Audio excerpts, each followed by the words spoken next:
Let's play a little game. Let's imagine you're Joe Q normie, and you need to run out for some groceries. You hop in the car and head to the store. What store do you go to? Why, Walmart, of course. And being an unwitting victim of the sugar conspiracy, what do you buy when you're there? Coke, naturally. And you can get jabbed at Walmart these days, right? Well, then you might as well make sure to get your 6th Moderna booster while you're there. And don't forget to fill up with gas on your way home. Is this creeping you out? Then why don't you shut yourself in your house and never go out shopping again? That'll show them. After all, you can always order everything you need from Amazon, can't you? Are you noticing a pattern here? Yes, in case you haven't heard, BlackRock Inc. is now officially everywhere. It owns everything.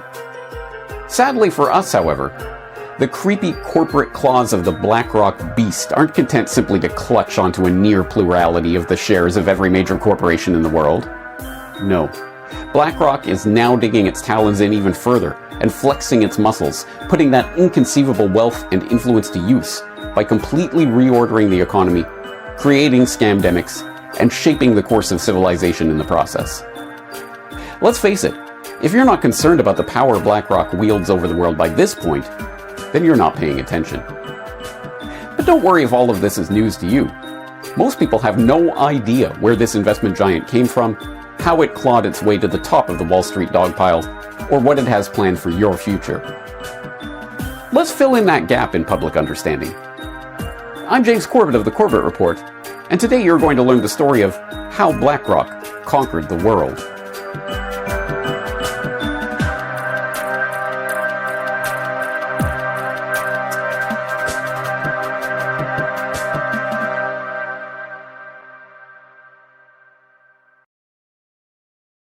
Hold on a second, I hear you interject. I've got this. BlackRock was founded as a mergers and acquisitions firm in 1985 by a couple of ex-Lehmanites, and has since gone on to become the world's largest alternative investment firm, right? Wrong. That's Blackstone Inc., currently headed by Stephen Schwarzman. But don't feel bad if you confuse the two. The Blackstone-BlackRock confusion was done on purpose. In fact, BlackRock began in 1988 as a business proposal by investment banker Larry Fink and a gaggle of business partners. The appropriately named Fink had managed to lose $100 million in a single quarter in 1986 as a manager at First Boston Investment Bank by betting the wrong way on interest rates. Humbled by this humiliating setback, or so the story goes, Fink turned lemons into lemonade by crafting a vision for an investment firm with an emphasis on risk management. Never again would Larry Fink be caught off guard by a market downturn.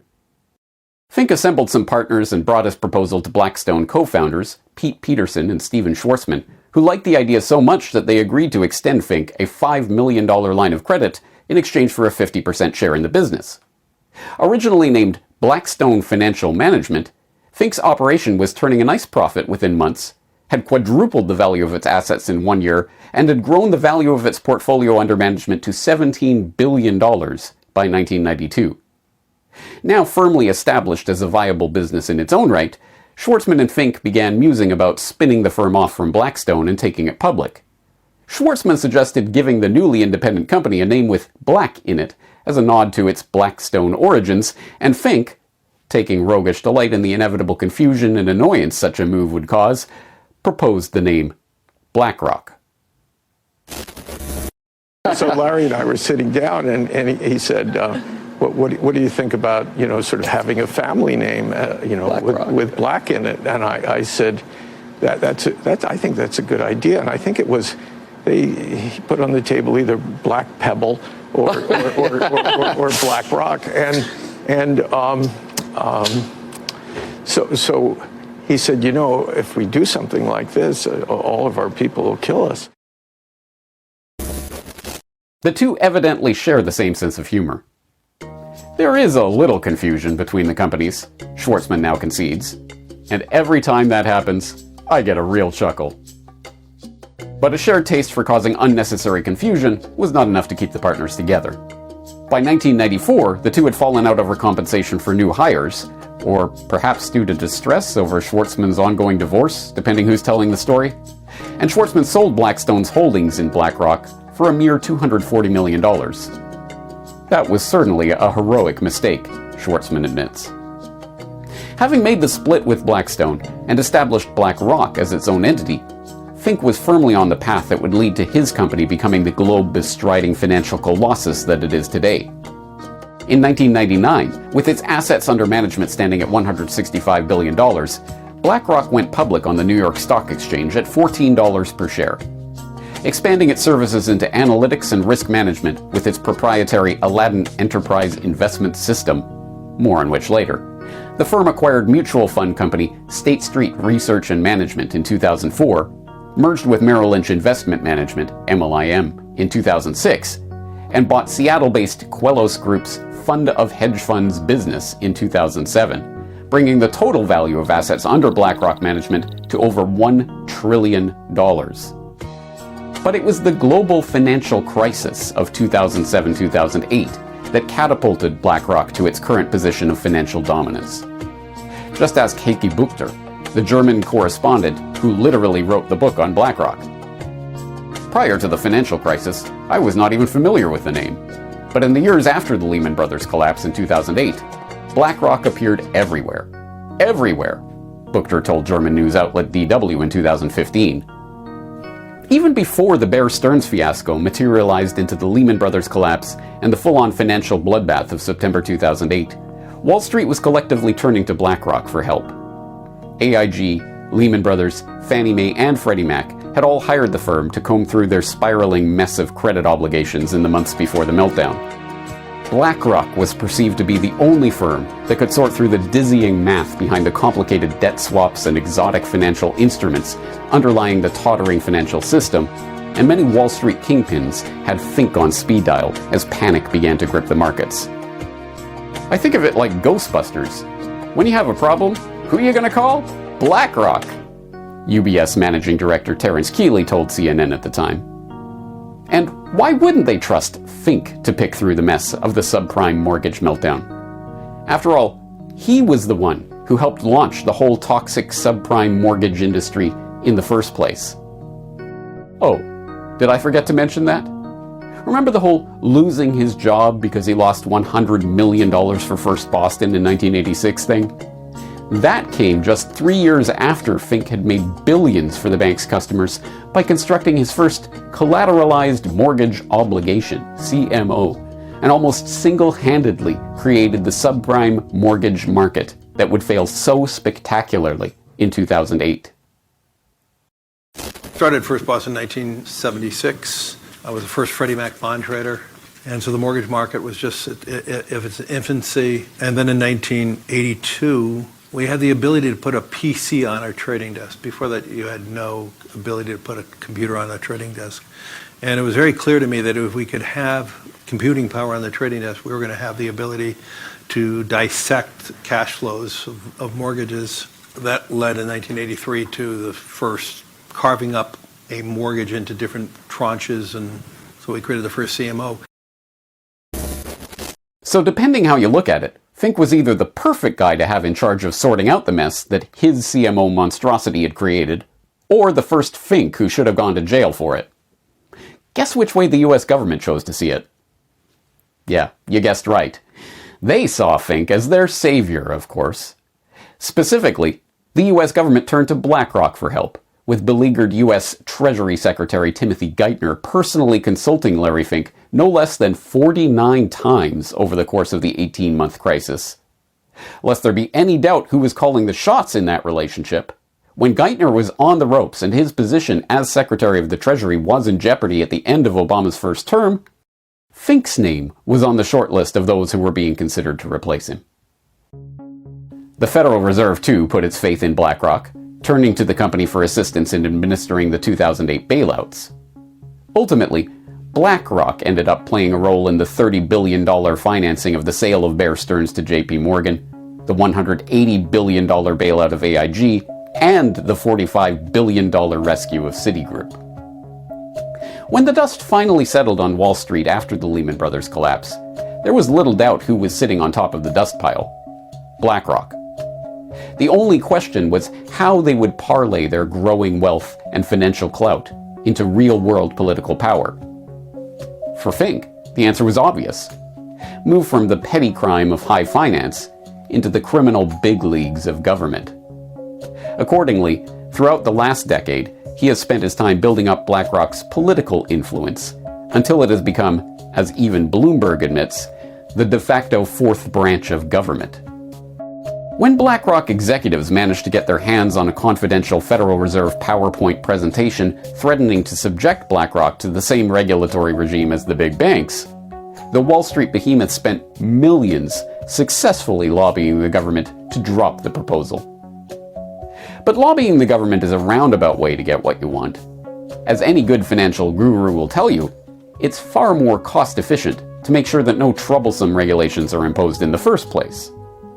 Perhaps that's why Fink has been collecting powerful politicians for years now, scooping them up as consultants, advisors, and board members, so that he can ensure BlackRock has a key agent at the heart of any important political event.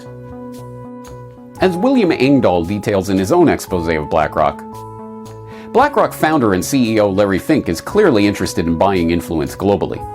He made former German CDU MP Friedrich Merz head of BlackRock Germany when it looked as if he might succeed Chancellor Merkel, and former British Chancellor of Exchequer George Osborne as a political consultant. Fink named former Hillary Clinton Chief of Staff Cheryl Mills to the BlackRock board when it seemed certain Hillary would soon be in the White House. He has named former central bankers to his board and gone on to secure lucrative contracts with their former institutions. Stanley Fischer, former head of the Bank of Israel and also later vice chairman of the Federal Reserve, is now senior advisor at BlackRock. Philip Hildebrand, former Swiss National Bank president, is vice chairman at BlackRock, where he oversees the BlackRock Investment Institute. Jean Boivin, the former deputy governor of the Bank of Canada, is the global head of research at BlackRock's Investment Institute. And it doesn't end there. When it came time for Biden's handlers to appoint the director of the National Economic Council, responsible for the coordination of policymaking on both domestic and international economic issues, naturally they turned to Brian Dees, the former global head of sustainable investing at BlackRock Inc. And the rest, as they say, is history. Or, more accurately, is the present. Because when we peel back the layers of propaganda from the past 3 years, we find that the remarkable events of the scamdemic have absolutely nothing whatsoever to do with a virus. We are instead witnessing a changeover in the monetary and economic system that was conceived, proposed, and then implemented by, you guessed it, BlackRock.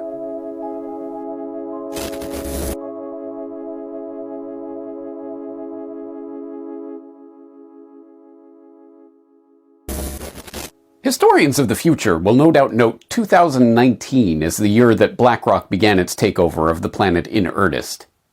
It was in January of that fateful year that Joe Biden crawled cap in hand to Larry Fink's Wall Street office to seek the financial titan's blessing for his presidential selection. "I'm here to help," Fink reportedly replied.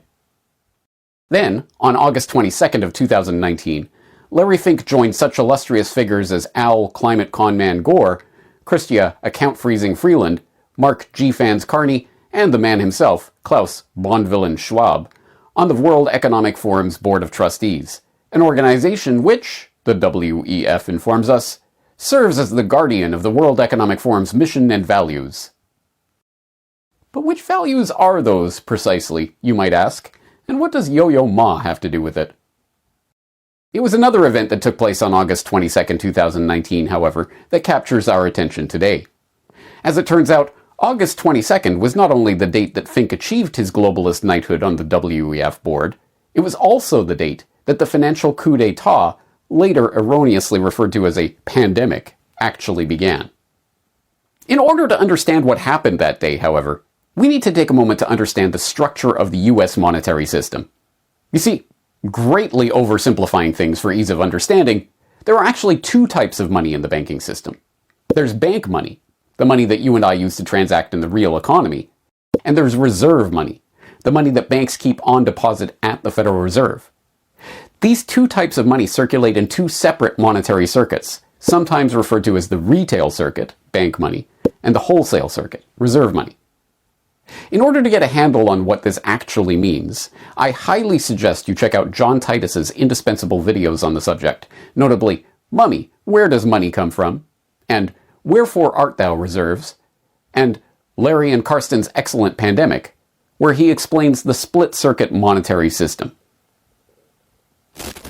So here we have the split-circuit monetary system, and on the left we have the public circuit, where I'm going to simplify the diagram. It's the Federal Reserve is issuing money to commercial banks, and it is circling back to the Federal Reserve. The Federal Reserve might buy an asset from a commercial bank, which turns around, sells it back to the Fed. That's a basic stripped-down circuit. The retail circuit on the right, in red, commercial banks are issuing money. Again, I'm going to simplify this. They issue money to you and me. They issue it in the form of loans. We pay the money back, and the cycle begins anew. And that's really the system. I wanted to do this diagram, though, because you could see here in the center of the diagram, the commercial banks occupy a special position in the two-tiered split-circuit monetary system. They are both issuers and users of money in the center here. So you could really draw a box around them. Now, you and I in the retail circuit, we keep our money on deposit at the commercial banks, which in turn keep their money on deposit at the Fed. So there you have two different systems of deposits. But the point of the two-circuit system is that, historically speaking, the Federal Reserve was never able to print money in the sense that people usually understand that term. It's able to create reserve money, which banks can keep on deposit with the Fed to meet their capital requirements.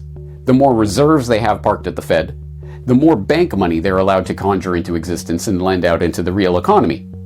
The gap between Fed-created reserve money and bank-created bank money acts as a type of circuit breaker, and this is why the flood of reserve money that the Fed created in the wake of the global financial crisis of 2008 did not result in a spike in commercial bank deposits.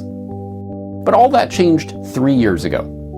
As Titus observes, by the time of the scamdemic bailouts of 2020, the amount of bank money sitting in deposit in commercial banks in the US, a figure which had never shown any correlation with the total amount of reserves held on deposit at the Fed, suddenly spiked in lockstep with the Fed's climbing balance sheet. Clearly, something had happened between the 2008 bailout and the 2020 bailout. Whereas the tidal wave of reserve money unleashed to capitalize the banks in the earlier bailout hadn't found its way into the real economy, the 2020 bailout money had. So, what happened? BlackRock happened. That's what. Specifically, on August 15, 2019, BlackRock published a report under the typically eye-wateringly boring title, Dealing with the Next Downturn, From Unconventional Monetary Policy to Unprecedented Policy Coordination. Although the paper did not catch the attention of the general public, it did generate some press in the financial media, and, much more to the point, generated interest from the gaggle of central bankers who descended on Jackson Hole, Wyoming, for the annual Jackson Hole Economic Symposium taking place on August 22, 2019. The exact same day that Fink was being appointed to the WEF's board. The theme of the 2019 symposium, which brings together central bankers, policymakers, economists, and academics to discuss economic issues and policy options, was Challenges for Monetary Policy, and BlackRock's paper, published a week in advance of the event, was carefully crafted to set the parameters of that discussion. It's no surprise that the report caught the attention of the central bankers. After all, BlackRock's proposal came with a pedigree. Of the 4 co-authors of the report, 3 of them were former central bankers themselves. As we've seen, Philip Hildebrand, the former president of the Swiss National Bank, Stanley Fischer, the former Federal Reserve Vice Chairman and former governor of the Bank of Israel, and Jean Boivin, the former deputy governor of the Bank of Canada. But beyond the paper's authorship, it was what Dealing with the Next Downturn actually proposed that was to have such earth-shaking effects on the global monetary order. The report starts by noting the dilemma that the central bankers found themselves in by 2019. After years of quantitative easing, QE, and ZIRP, zero interest rate policy, and even the once unthinkable NIRP, negative interest rate policy, the banksters were running out of room to operate. As BlackRock notes, the current policy space for global central banks is limited and will not be enough to respond to a significant, let alone a dramatic, downturn. Conventional and unconventional monetary policy works primarily through the stimulative impact of lower short-term and long-term interest rates. This channel is almost tapped out. 1/3 of the developed market government bond and investment grade universe now has negative yields, and global bond yields are closing in on their potential floor. Further support cannot rely on interest rates falling. So what was BlackRock's answer to this conundrum? Why, a great reset, of course. No, not Klaus Schwab's great reset. A different type of great reset, the going direct reset. An unprecedented response is needed when monetary policy is exhausted and fiscal policy alone is not enough. That response will likely involve going direct. Going direct means the central bank finding ways to get central bank money directly in the hands of public and private sector spenders. Going direct, which can be organized in a variety of different ways, works by 1. bypassing the interest rate channel when this traditional central bank toolkit is exhausted, and 2. enforcing policy coordination so that the fiscal expansion does not lead to an offsetting increase in interest rates. The authors of BlackRock's proposal go on to stress that they're not talking about simply dumping money into people's bank accounts willy-nilly. As report co-author Philip Hildebrand made sure to stress in his appearance on Bloomberg on the day of the paper's release, this was not Bernanke's helicopter money idea. So what we're proposing is the next step has to be something else than just more of the same, something that goes into the direction of essentially what we call going direct, which would be ways of putting money into pockets of consumers or corporates directly in order to spend. So to go around the interest rate channel as opposed to traditional central banking where you really only or always work through the interest rate channel. So kind of like helicopter money, does it have to be coordinated? I think what it means, helicopter money is a sort of catchphrase from a famous paper that Ben Bernanke gave in the early 2000s, but the point is, yes, you have to go in a different way than working through the interest rate channel because interest rates are already so low. Nor was it, as report co-author Jean Boivin was keen to stress in his January 2020 appearance on BlackRock's own podcast discussing the idea, a version of modern monetary theory, MMT, with the government simply printing up bank money to spend directly into the economy. No, this was to be a process where special purpose facilities, which they called Standing Emergency Fiscal Facilities, SEFFs, would be created to inject bank money directly into the commercial accounts of various public or private sector entities. These SEFFs would be overseen by the central bankers themselves, thus crossing the streams of the two monetary circuits in a way that had never been done before. Any additional measures to stimulate economic growth will have to go beyond the interest rate channel and go direct, with the central bank crediting private or public sector accounts directly with money. One way or another, this will mean subsidizing spending, and such a measure would be fiscal rather than monetary by design. This can be done directly through fiscal policy, or by expanding the monetary policy toolkit with an instrument that will be fiscal in nature, such as credit easing by way of buying equities. This implies that an effective stimulus would require coordination between monetary and fiscal policy, be it implicitly or explicitly. Alright, let's recap. On August 15, 2019, BlackRock came out with a proposal calling for central banks to adopt a completely unprecedented procedure for injecting money directly into the economy in the event of the next downturn. Then, on August 22, 2019, the central bankers of the world convened in Wyoming for their annual shindig to discuss these very ideas. So, did the central bankers listen to BlackRock? You bet they did. Remember when we saw how commercial bank deposits began moving in sync with the Fed's balance sheet for the first time ever? Well, let's take another look at that, shall we? It wasn't the March 2020 bailouts where the correlation between the Fed balance sheet and commercial bank deposits, the telltale sign of a BlackRock-style going direct bailout, began. It was actually in September 2019, months before the scamdemic was a gleam in Bill Gates' eye, when we started to see Federal Reserve monetary creation finding its way directly into the retail monetary circuit. In other words, it was less than 1 month after BlackRock proposed this revolutionary new type of fiscal intervention that the central banks began implementing that very idea. The going direct reset, better understood as a financial coup d'etat, had begun. To be sure, this going direct intervention was later offset by the Fed's next scam for forcing more government debt on depositors, but that's another story. The point is that the seal had been broken on the going direct bottle, and it wasn't long before the central bankers had a perfect excuse for forcing that entire bottle down the public's throat.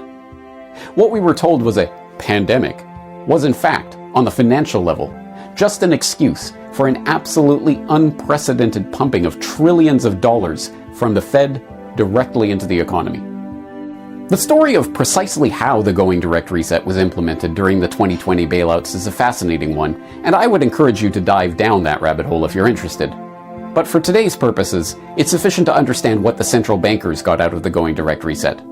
The ability to take over fiscal policy and to begin engineering the economy of Main Street in a more, well, direct way.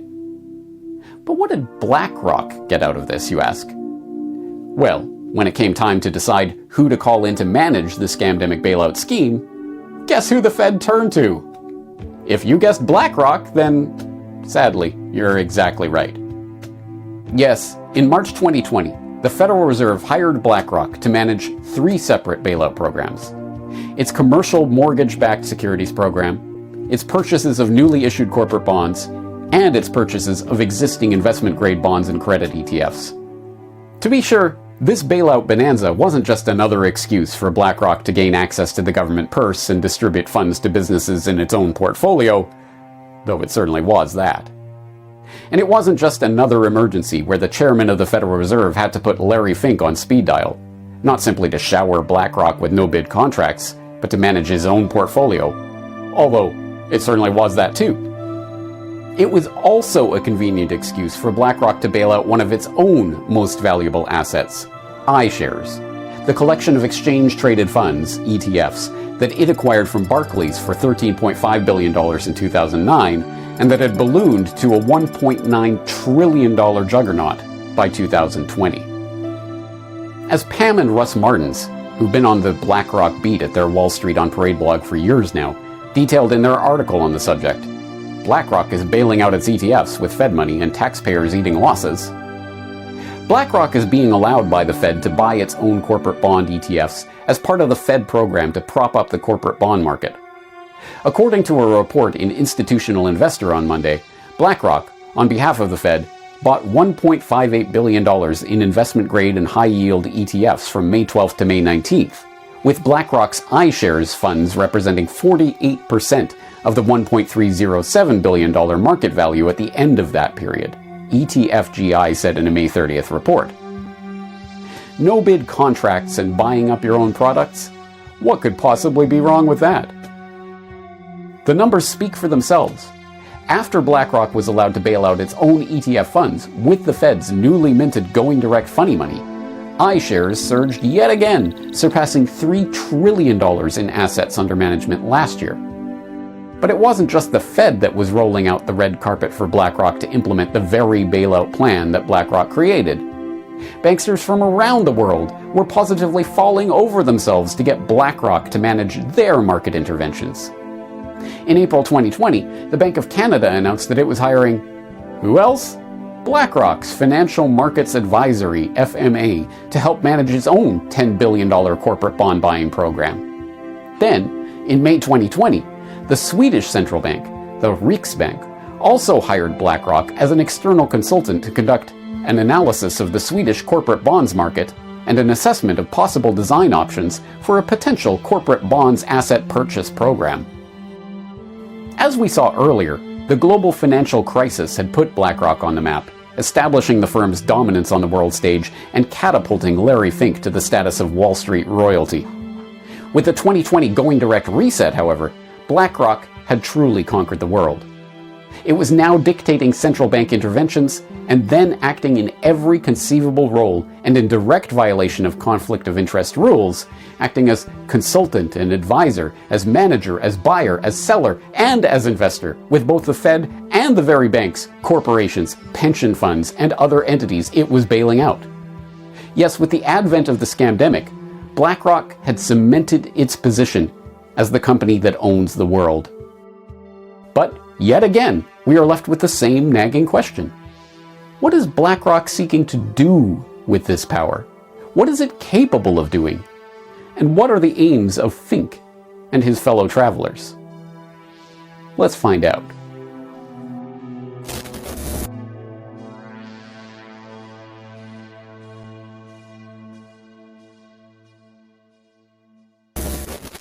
As you now know, BlackRock started out life as Blackstone Financial Management in the offices of the Blackstone Group in 1988. By 1992, it was already so successful that founder Larry Fink and Blackstone CEO Stephen Schwarzman spun the company off as its own entity, christening it BlackRock in a deliberate attempt to sow confusion. But it was in 1993, or so the story goes, that arguably the most important of BlackRock's market-controlling tools was forged. It was that year that Jody Kochansky, a fixed-income portfolio manager hired the year before, began to tire of his daily 6:30 a.m. task of comparing his entire portfolio to yesterday's numbers. The task, done by hand from paper printouts, was long and arduous. Kochansky had a better idea. We said, let's take this data, and rather than print it out, let's sort it into a database, and have the computer compare the report today versus the report yesterday across every position. It may seem obvious to us today, but in 1993, the idea of automating a task like this was a radical one. Nonetheless, it paid off. After seeing the utility of having an automated, daily, computer-generated report calculating the risk on every asset in a portfolio, Kochansky and his team hunkered down for a 72-hour code-writing exercise that resulted in Aladdin, short for Asset, Liability, Debt, and Derivative Investment Network, a proprietary investment analysis technology touted as the operating system for BlackRock. Sold as a central processing system for investment management, the software is now the core of BlackRock Solutions, a BlackRock subsidiary that licenses Aladdin to corporate clients and institutional investors. Aladdin combines portfolio management and trading, compliance, operations, and risk oversight in a single platform and is now used by over 200 institutions, including fund manager rivals Vanguard and State Street, half of the top 10 insurers in the world, big tech giants like Microsoft, Apple, and Alphabet, and numerous pension funds, including the world's largest, the $1.5 trillion Japanese government pension insurance fund. The numbers themselves tell the story of Aladdin. It's used by 13,000 BlackRock employees and thousands of BlackRock customers. It occupies 3 data centers in the US, with BlackRock planning to open 2 more in Europe. It runs thousands of Monte Carlo simulations, computational algorithms that model the probability of various outcomes in chaotic systems, every day, on each one of the tens of millions of securities under its purview. And, by February 2017, Aladdin was managing risk for $20 trillion worth of assets. That's when BlackRock stopped reporting this figure since, as the company told the Financial Times, total assets do not reflect how clients use the system. An anonymous source in the company had a different take. The figure is no longer disclosed because of the negative attention the enormous sums attracted. In this case, the phrase enormous sums almost fails to do justice to the truly mind-boggling wealth under the watchful eye of this computer system. As the Financial Times went on to report, the combination of the scores of new clients using Aladdin in recent years and the growth in the stock and bond markets in that time has meant that the total value of assets under the system's management is much larger than the $20 trillion reported in 2017. Today, $21.6 trillion sits on the platform from just a third of its 240 clients, according to public documents verified with the company's and first-hand accounts. For context, that figure, representing the assets of just 1/3 of BlackRock's clientele, itself accounts for 10% of the value of all the stocks and bonds in the world. But if the idea of this amount of the world's assets being under the management of a single company's proprietary computer software concerns you, BlackRock has a message for you. Relax.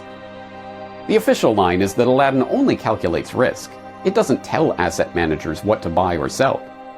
Thus, even if there were a stray line of code or a wonky algorithm somewhere deep inside Aladdin's programming getting its investment analysis catastrophically wrong, the final decision on any given instrument would still come down to human judgment. Needless to say, that's a lie. In 2017, BlackRock unveiled a project to replace underperforming human stock pickers with computer algorithms. Dubbed Monarch, the scheme saw billions of dollars of assets snatched from human control and given to an obscure arm of the BlackRock empire called Systematic Active Equities, SAE. BlackRock acquired SAE in the same 2009 deal that saw it snag iShares from Barclays Global Investor, BGI. As we've already seen, the BGI deal was unbelievably lucrative for BlackRock, with iShares being purchased for $13.5 billion in 2009 and rising to a $1.9 trillion valuation in 2020. Testifying to BlackRock's commitment to the machine over man monarch project, Mark Wiseman, global head of active equities at BlackRock, told the Financial Times in 2018, "I firmly believe that if we look back in 5 to 10 years from now, the thing that we most benefited from in the BGI acquisition is actually SAE."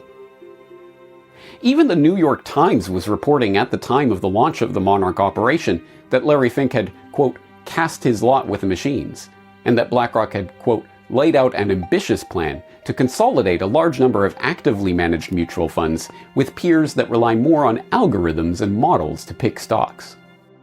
The democratization of information has made it much harder for active management, Fink told the New York Times. "We have to change the ecosystem. That means relying more on big data, artificial intelligence, factors, and models within quant and traditional investment strategies."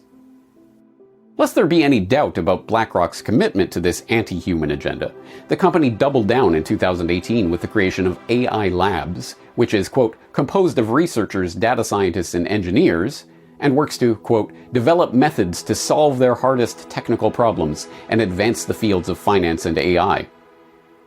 The actual models that SAE uses to pick stocks is hidden behind walls of corporate secrecy, but we do know some details. We know, for instance, that SAE collects over 1,000 market signals on each stock under evaluation, including everything from the obvious statistics you would expect in any quantitative analysis of the equities markets, trading price, volume, price-to-earnings ratio, etc., to the more exotic forms of data harvesting that are possible when complex learning algorithms are connected to the mind-boggling amounts of data now available on seemingly everyone and everything. A Harvard MBA student cataloged some of these novel approaches to stock valuation undertaken by the SAE algorithms in a 2018 post on the subject. One of the ways BlackRock is including machine learning in its investment process is by signal combination, in which a model mines data, attempting to learn the relationship between stock returns and various quantitative data. For example, it would analyze web traffic through corporate websites as an indicator of future growth of the company, or would look at the geolocation data from smartphones to predict which retailers are more popular. In doing so, researchers must recalibrate and refine the model to make sure it was adding value and not just rediscovering well-known market behaviors already known by fundamental fund managers. Another important machine learning application came when it was combined with natural language processing. In this model, the technology learns in an adaptive way what are the words that can predict future performance of stocks. This model was used on analysis of broker reports and corporate filings, and the technology discovered that CEOs' remarks tend to be generally more positive. So then it started giving more importance to the comments of the CFO or the Q&A portion of conference calls. So let's recap. We know that BlackRock now manages well in excess of $21 trillion of assets with its Aladdin software, making a significant portion of the world's wealth dependent on the calculations of an opaque, proprietary BlackRock operating system. And we know that Fink has cast his lot in with the machines and is increasingly devoted to finding ways to leverage so-called artificial intelligence, learning algorithms, and other state-of-the-art technologies to further remove humans from the investment loop. But here's the real question. What is BlackRock actually doing with its all-seeing eye of Aladdin and its SAE robo-stock pickers and its AI labs? Where are Fink and the gang actually trying to take us with the latest and greatest in cutting-edge fintech wizardry? Luckily, we don't exactly need to scry the tea leaves to find our answer to that question. Larry Fink has been kind enough to write it down for us in black and white. You see, every year since 2012, Fink has taken it upon himself as de facto ruler of the world's wealth to pen an annual letter to CEOs laying out the next steps in his scheme for world domination. He writes the letter as, quote, a fiduciary for our clients who entrust us to manage their assets, to highlight the themes that I believe are vital to driving durable long-term returns and to helping them reach their goals. Sometimes referred to as a call to action to corporate leaders, These letters from the man stewarding over a significant chunk of the world's investable assets actually do change corporate behavior. That this is so should be self-evident to anyone with 2 brain cells to rub together, which is precisely why it took a team of researchers months of painstaking study to publish a peer-reviewed paper concluding this blindingly obvious fact. Portfolio firms are responsive to BlackRock's public engagement efforts. You don't say. So, what is Larry Fink's latest hobby horse, you ask? Why, the ESG scam, of course.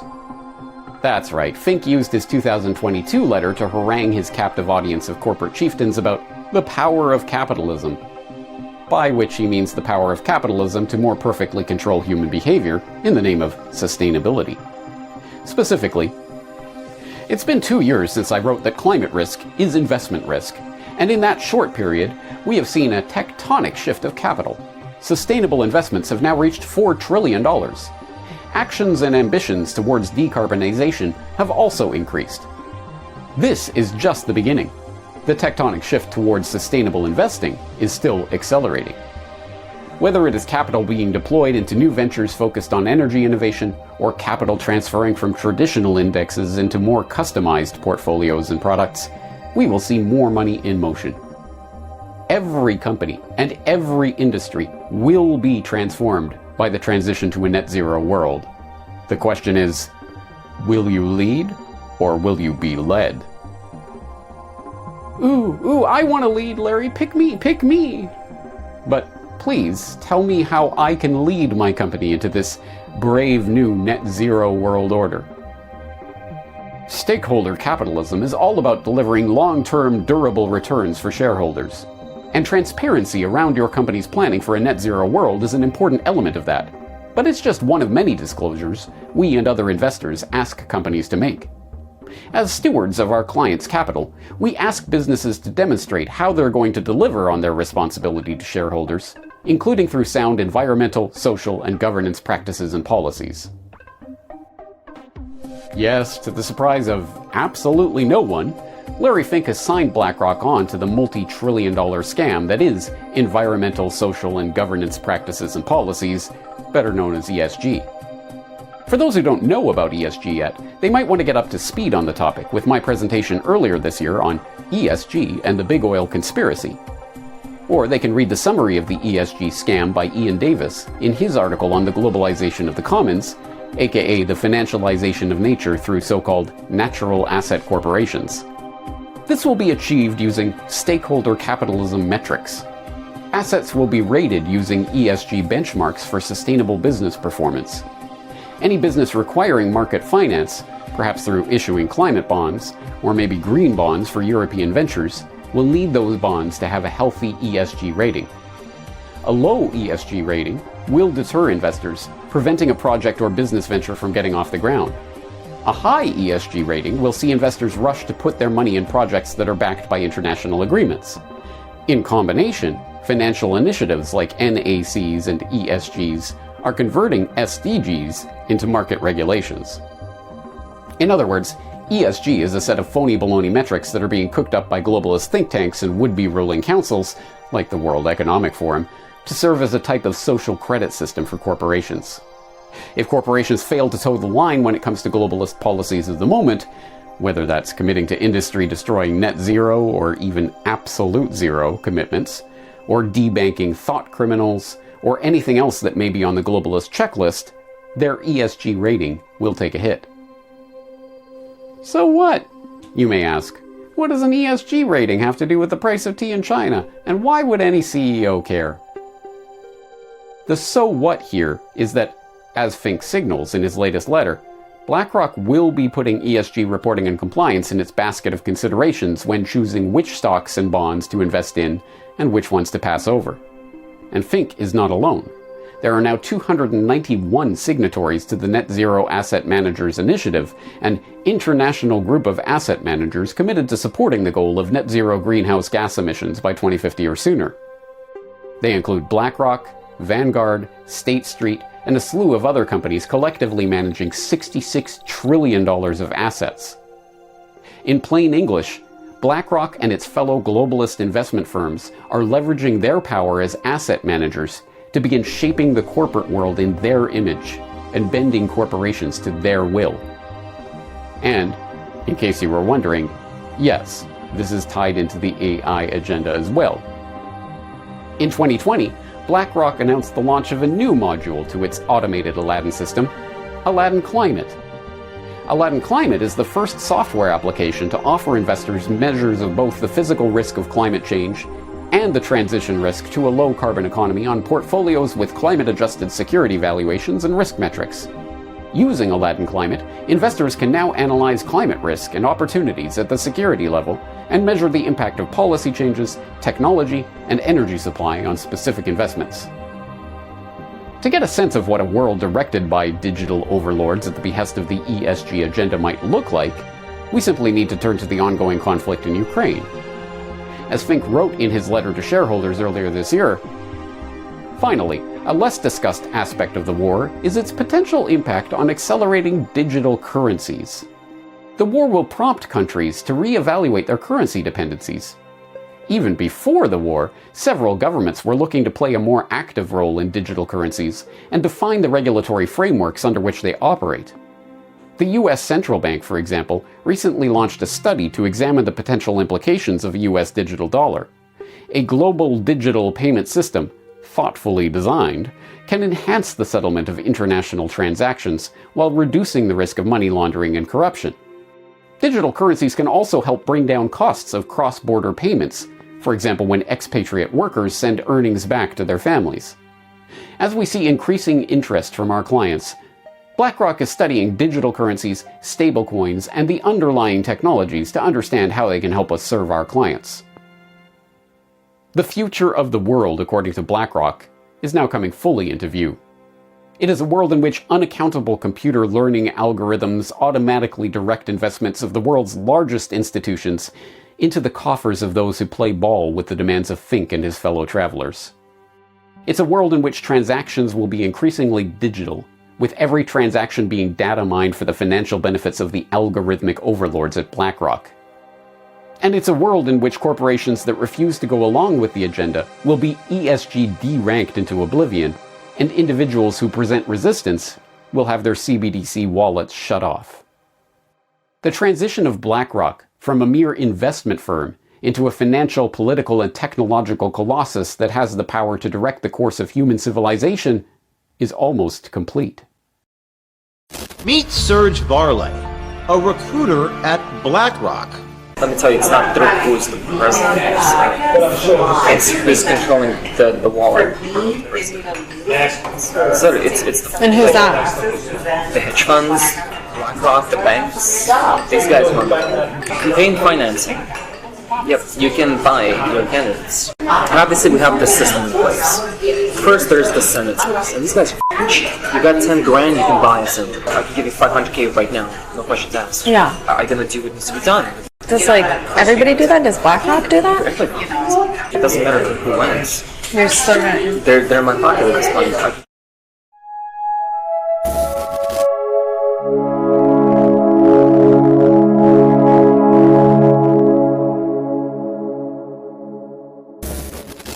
As bleak as the exploration of this world-conquering juggernaut is, there is a ray of hope on the horizon. The public is at least finally becoming aware of the existence of BlackRock and its relative importance on the global financial stage. This is reflected in an increasing number of protests targeting BlackRock and its activities. $10 trillion! If that were a country, that country's GDP would be larger than every other country's GDP except for two. This is a financial behemoth that is single-handedly, more so than most other institutions in the world, responsible for the funding of coal, oil, and gas, which is killing us and killing our future.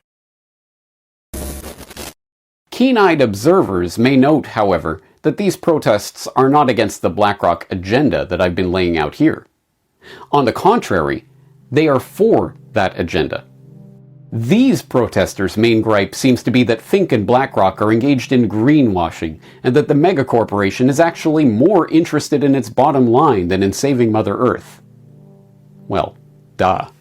Even BlackRock's former chief investment officer for sustainable investing wrote, after leaving the firm, an extensive 4-part whistleblowing expose documenting how the sustainable investing push being touted by Fink is a scam from top to bottom. My only gripe with this limited hangout critique of BlackRock is that it implies that Fink and his cohorts are merely interested in accumulating dollars. They're not. They're interested in turning their financial wealth into real-world power. Power they will wield in service of their own agenda, and will cloak with a phony green mantle because they believe, and not without reason, that that's what the public wants. Slightly closer to the point, you get non-profit groups like Consumers Research slamming BlackRock for impoverishing the real economy for the benefit of itself and its clients. You'd think a company that has made it their mission to enforce ESG standards on American businesses would apply those same standards to foreign investments, but BlackRock isn't pushing its woke agenda on China or Russia. Consumers Research Executive Director Will Hild explained last year after the launch of an ad campaign targeting the investment giant. But that critique too seems to miss the underlying point. Is Hild trying to say that if only Fink applied his economy-destroying standards equally across the board, then he'd be beyond reproach? More hopefully, there are signs that the political class, always willing to jump out in front of a parade and pretend they're leading it, are picking up on the growing public discontent with BlackRock and are beginning to cut ties with the firm. In the past several months, multiple U.S. state governments have announced their intention to divest state funds from BlackRock, with 19 states' attorneys general even signing a letter to Larry Fink in August of 2022 calling him out on his agenda of social control. BlackRock's actions on a variety of governance objectives may violate multiple state laws. Mr. McComb's letter asserts compliance with our fiduciary laws because BlackRock has a private motivation that differs from its public commitments and statements. This is likely insufficient to satisfy state laws requiring a sole focus on financial return. Our states will not idly stand for our pensioners' retirements to be sacrificed for BlackRock's climate agenda. The time has come for BlackRock to come clean on whether it actually values our state's most valuable stakeholders, our current and future retirees. As part of this divestment push, the Louisiana State Treasurer announced in October that the state was withdrawing $794 million in state funds from BlackRock. South Carolina's State Treasurer announced plans to divest $200 million from the company's control by the end of the year, and Arkansas has already taken $125 million out of money market accounts under BlackRock's management. Regardless of the real motivations of these state governments, the fact that they feel compelled to take action against BlackRock is itself a hopeful sign. It means that the political class understands that an increasing portion of the public is aware of the BlackRock ESG corporate governance agenda and is opposed to it. It's already having some effect, with Fink recently conceding that he would bow to the pressure and drop explicit promotion of ESG scores, while continuing to push the ESG agenda and everything it stands for, naturally. Once again, we arrive at the bottom line. The only thing that truly matters is public awareness of the issues involved in the rise of a financial and political and technological giant like BlackRock, and it is only general public opinion that can move the needle when it comes to removing the wealth and thus the power from a behemoth like the one that Fink has created. But before we wrap up here, there's one last point to be made. You might remember that we opened this exploration by highlighting BlackRock's position as one of the top institutional shareholders in Walmart, and in Coca-Cola, and in Moderna, and in Exxon, and in Amazon, and in seemingly every other company of significance on the global stage. Now, the fact checkers will tell you this doesn't actually matter because it's the shareholders who actually own the stock, not BlackRock itself. But that raises a further question. Who owns BlackRock? Oh, of course. Now, I realize this is a lot of information to take in at once. Go ahead and re-watch this video once or twice.